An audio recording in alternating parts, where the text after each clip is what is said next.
새로운 도약을 꿈꿉니다. 기사회생TV 김민수 변호사입니다. 평소에 빚이 많은 분들은 부모님 돌아가시더라도 자기는 그냥 상속 안 받겠다고 해서 상속 포기를 하는 분들이 많은데요.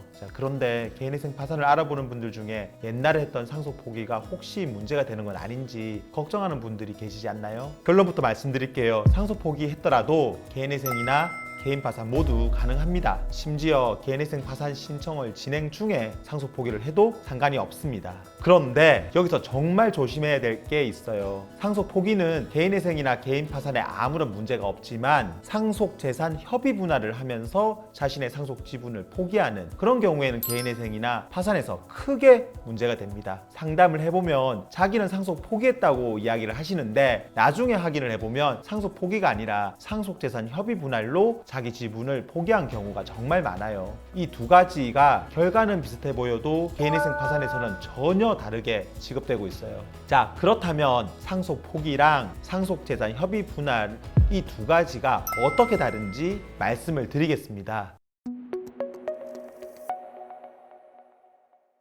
먼저 상속 포기에 대해서 말씀을 드릴게요. 자, 예를 들어 부모님이 돌아가시면 자녀들이 상속을 받잖아요. 이렇게 상속을 받는 사람들을 상속인 이렇게 이제 말을 합니다. 그런데 이제 상속 포기라는 걸 하게 되면 상속인으로서의 모든 지위 자체가 다 없어지는 겁니다. 그래서 1순위 상속인들이 모두 상속 포기를 하면 그 다음 순위로 상속이 넘어가게 되는 겁니다. 그런데 이런 상속 포기라는 거는 상속인들끼리 모여가지고 자기들끼리 이제 결정하는 게 아니에요. 상속 포기는 가정법원에 상속 포기 심판 청구라는 걸 하고 법원에서 상속 포기 결정을 해줘야 비로소 상속 포기가 되는 거예요. 자, 쉽게 말해서 법원의 심판 결정이 있어야 상속 포기가 된다는 거죠. 그러니까 내가 법원에 어떤 서류를 내고 결정을 받은 적이 없다. 그렇다면 상속 포기를 한 게 아니라 대부분 상속 재산 협의 분할을 하면서 자기 지분을 포기하신 거라고 보시면 됩니다. 그런데 이 법원에서는 상속 포기라는 거를 단순히 상속 재산만을 포기한 걸로 보는 게 아니라 아까 말씀드린 그 상속인이라는 그 지위 자체를 포기하는 걸로 보는데요. 이게 무슨 말이냐? 상속 포기는 단순히 재산을 상속받고 안 받고 이런 문제가 아니라 상속인이 되느냐 안 되느냐 이런 인격적인 문제라는 거죠. 그래서 상속인이 상속 포기를 하는 거에 대해서는 다른 채권자가 뭐라고 왈가왈부할 수 없다는 거예요. 자, 다음으로 상속 재산 협의 분할에 대해서 설명을 드릴게요. 자, 아까 말씀드린 상속 포기는 상속인 자체가 안 되는 거라면은 상속 재산 협의 분할은 일단 상속인이 되기는 하는데 상속 재산에서 각자 지분을 어떻게 할지를 상속인들끼리 정하는 거예요. 그러면 상속 재산 협의 분할로 자신의 상속 지분을 포기한다. 이것은 무슨 말이냐? 상속인이 되면은 이제 별도의 유언이 없다면 통상 법에서 정해진 상속 지분만큼 상속 재산을 나눠 가지게 되는데 자기한테 정해진 상속 지분을 다른 상속인들과 협의해서 포기를 할 수가 있어요. 이렇게 자기 지분을 포기해서 다른 상속인들이 그 지분을 가져가게 하는 게 상속 재산 협의 분할로 상속 지분을 포기하는 거예요. 법원에서는 상속 재산 협의 분할로 상속 지분을 포기하는 거를 상속인이 자기 재산을 공짜로 다른 상속인들에게 주는 걸로 봐요. 그래서 이럴 경우에는 다른 채권자로부터 사행위 취소 소송을 당할 수가 있고 파산이나 회생에서는 부인권 대상이 될 수가 있어요.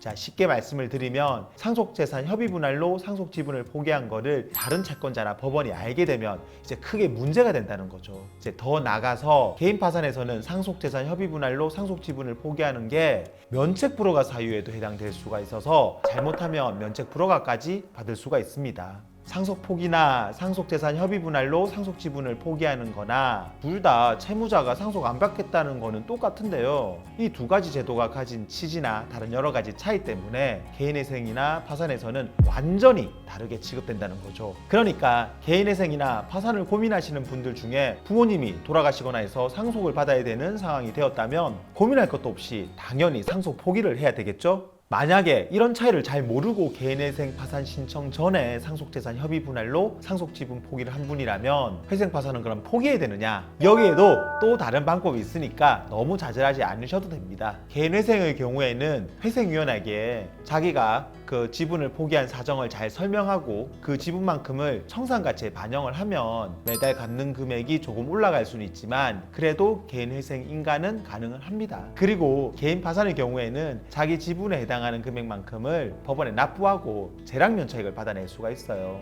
자, 여기서도 자신이 자신의 지분을 포기한 사정을 파산관제인에게 적극적으로 잘 설명을 하면 자기 지분보다도 적은 금액만 납부하고도 면책을 받을 수가 있으니까 처음부터 시작도 하기 전에 포기하지는 않으셨으면 좋겠습니다. 오늘은 상속 포기와 상속재산 협의 분할로 상속 지분을 포기하는 것에 어떠한 차이가 있는지에 대해 설명을 드렸는데요. 다시 한번 말씀을 드리면 개인회생 파산을 고민하는 분이라면 무조건 법원에서 진행하는 상속 포기를 해야 된다는 겁니다. 개인회생 파산을 생각하시는 분들이라면 이 점을 명심하셔서 혹시라도 잘 모르고 상속재산 협의 분할로 상속 지분을 포기했다가 나중에 고생하는 일이 없으셨으면 좋겠습니다. 오늘 영상은 여기까지고요. 다음에도 더 좋은 영상으로 찾아뵙겠습니다. 감사합니다.